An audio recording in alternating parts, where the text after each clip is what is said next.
प्रभातखबर.com, विश्वास वही, रफ्तार नहीं। 27 महीने बाद जेल से रिहा होने के बाद बाहर आए समाजवादी पार्टी के वरिष्ठ नेता आजम खां की चुप्पी अब टूटने लगी है। सीधे तौर पर सरकार को निशाने पर लेने से बचते रहे आजम खां ने अपने को माफिया की सूची में शामिल करने पर अब देश की खुफिया एजेंसी और गृह मंत्री के साथ साथ प्रधानमंत्री पर भी सवाल खड़े कर रहे हैं। मौका था रामपुर लोकसभा सीट पर हो रहे उपचुनाव के प्रचार का। एक जनसभा को संबोधित करते हुए आजम खां ने अपने चिरपरिचित अंदाज में नजर आए।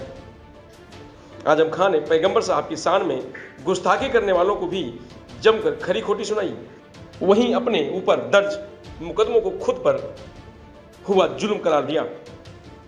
आप भी सुनिए चुनावी सभा में दिए गए आजम खां के भाषण के कुछ अंश। मेरे अपनों के साथ, मेरे शहर, मेरे जिले के साथ जो सलूक हुआ, उसके बारे में मैं दावे से कहता हूं कि पूरी दुनिया में किसी सियासतदान के साथ किसी हुकूमत ने इतना घटिया सलूक नहीं किया होगा। कोई हुकूमत इतनी नहीं गिरी होगी कि वजीर रहते हुए मैं, मेरी डिग्री कॉलेज में पढ़ाने वाली असिस्टेंट प्रोफेसर बीवी, मेरा एमटेक पास बच्चा जो विधायक भी था, हमने शराब की दुकान लूटी थी और 16,000 रुपया गले से चोरी किया था। ये हम पर मुकदमा है। हम पर मुकदमा है कि हमने सैकड़ों एकड़ जमीन जो आपके बच्चों के लिए दामन फैलाकर भीख मांगकर दर दर जाकर इकट्ठा करके एक इदारा तामीर किया था, तो किया है। 4.25 बीघा जमीन हमने कब्जा ली है और किसानों को उसका पैसा नहीं दिया है। नपत के बाद ये साबित हुआ कि 2 बीघा जमीन बाहर है और 2.25 बीघा जमीन वो है जिसका पता नहीं कहां है और किसकी है। मैंने उन किसानों से कहा कि आप ये पैसा ले लो। उन्होंने कहा कि हमसे ये कहा गया है कि अगर हमने इसकी रजिस्ट्री आपके नाम की या यूनिवर्सिटी के नाम की तो हमारा हश्र आपसे भी बुरा किया जाएगा। भुखमरी की आग में जल रहा है मुल्क, महंगाई की आग में जल रहा है। कल का दिन था, अगर सिलेंडर पर 5 रुपए बढ़ते थे तो नेता लोग चूड़ियां लेकर और मेहंदी लेकर वजीर आजम के दरवाजे पर पहुंचते थे। कहां है आज ये चूड़ियां? क्यों आज उसकी खनक खत्म हो गई? कितनी महंगी हो गई गैस? चूल्हे हटा दिए लोगों ने, उपले थोपना शुरू कर दिए और सूखी हुई लकड़ियां बीनना शुरू कर दी। कहां है डीजल और पेट्रोल? कहां है रोजगार?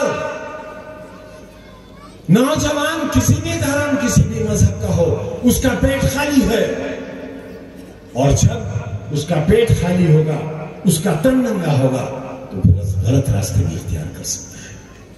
कहां लिए जा रहे हैं आप लोग को? आपने तो ये कहा था कि हर साल 2 करोड़ नौजवानों को मुलाजमत मिलेगी। कहां गए आपके वो सुनहरी ख्वाब जो दिखाए थे, वो कहां चले गए?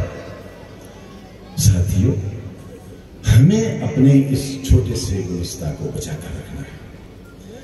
मैं नहीं कर सकता था वो जो कुछ और ने किया, लेकिन हर जुल्म, हर ज़्यादती बर्दाश्त की, सैकड़ों की तादाद में मुकदमे बर्दाश्त किए। आखिर वो करेंगे क्या? गुनाह है? तलाश किया कभी आपने हमारा गुनाह? क्या हम शराब की बोतलें चुराने वाले, गल्ला लूटने वाले, डकैतियां डालने वाले लोग हैं? कितनी बड़ी जिल्लत है हमारी, कितना बड़ा अपमान है उन लोगों का जिन्होंने हमें चुनकर इतनी बार भेजा है। लेकिन हम तो एक अजीमशान यूनिवर्सिटी के बानी हैं, बच्चों के मदरसों के बनाने वाले हैं, स्कूलों के बनाने वाले हैं, सीबीएसई बोर्ड के स्कूल, जहां रिक्शा और बीड़ी बनाने वाले के बच्चे को सिर्फ 20 रुपया देना पड़ता है। मैं बताना चाहता हूं मुल्क के वजीर आजम को, उन तक पहुंचेगी मेरी आवाज। गृह मंत्री को भी बताना चाहता हूं, उन तक भी ये तकरीर सुनी जा रही होगी। मैं उन्हें भी बताना चाहता हूं कि मुझे इस बात पर भी अफसोस है कि आपकी इंटेलिजेंस बहुत कमजोर है। आपके जितने खुफिया महल में है वो नाकाम है। आप कैसे बचाएंगे दुश्मन से मुल्क को, जब आप मेरा नाम माफिया नंबर 1 पर लेते हैं वोट हासिल करने के लिए, और नंबर 2 पर मुख्तार अंसारी का, और नंबर 3 पर अतीक अहमद का लेते हैं, उस वक्त पूरी दुनिया की इंसानियत शर्मिंदा हो जाती है। वाह, उस वक्त हिंदुस्तान की सारी इंटेलिजेंस कम से कम मेरी निगाह में फेल हो जाती है। गृह मंत्री साहब, अगर आपको आपकी इंटेलिजेंस ये इत्तला देती है कि मैं माफिया हूं, तो फिर हिंदुस्तान का मुस्तकबिल बहुत खतरे में है।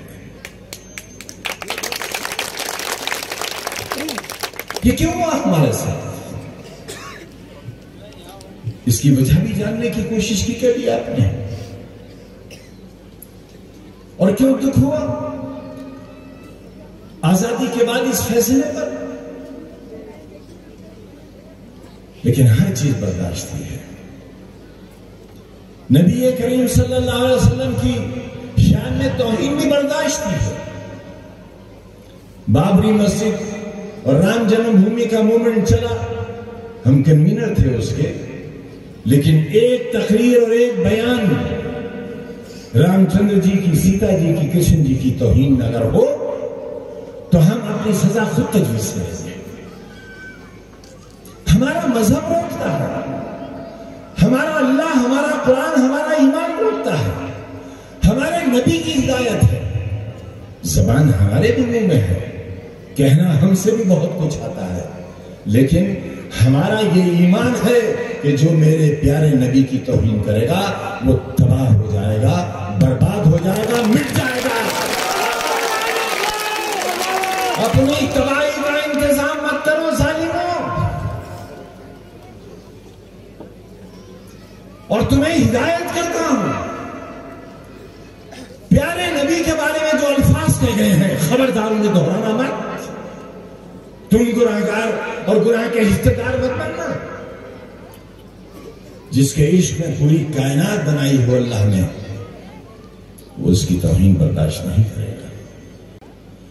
इन्हीं नफरतों का अंजाम है कि मुल्क आज जल रहा है। घृणा, नफरत, इंसान से इंसान की दूरी। मैं हिंदू हूं, तू मुसलमान है, ये सिख है, ये ईसाई है, ये पंडित है, ये ठाकुर है, ये पठान है, ये सैयद है, ये जाटव है, ये हरिजन, ये वाल्मीकि है। बांट दिया मुल्क को बहुत से हिस्सों में, कमजोर कर दिया मुल्क को। सिर्फ किस लिए? ताकत है। ताकत तो हलाकू के पास भी थी, ताकत चंगेज के पास भी, मुसोलिनी के पास भी थी, हिटलर के पास भी थी, लेकिन दुनिया आज भी उन्हें जालिम के नाम से जानती है और थूकती है उनके ऊपर, लानत भेजती है। जमहूरियत को नुकसान पहुंचाने वाले लोगों को तारीख याद तो रखेगी, लेकिन सिर्फ जालिम के नाम से याद रखेगी। जमहूरियत को और इंसानियत को मिटाने वाले के नाम से याद रखेगी। आओ मोहब्बत का कारोबार करें। कभी आग से आग नहीं बुझती, कभी सैलाब को पानी से नहीं रोका जा सकता, कभी नफरत को नफरत से नहीं मिटाया जा सकता। आग को बुझाने के लिए पानी की जरूरत है और नफरत को मिटाने के लिए मोहब्बत की जरूरत है। आओ गले लगो, मोहब्बत करो एक दूसरे से। जल रहा है इस वक्त मुल्क बेरोजगारी में। प्रभातखबर.com, विश्वास वही, रफ्तार नहीं।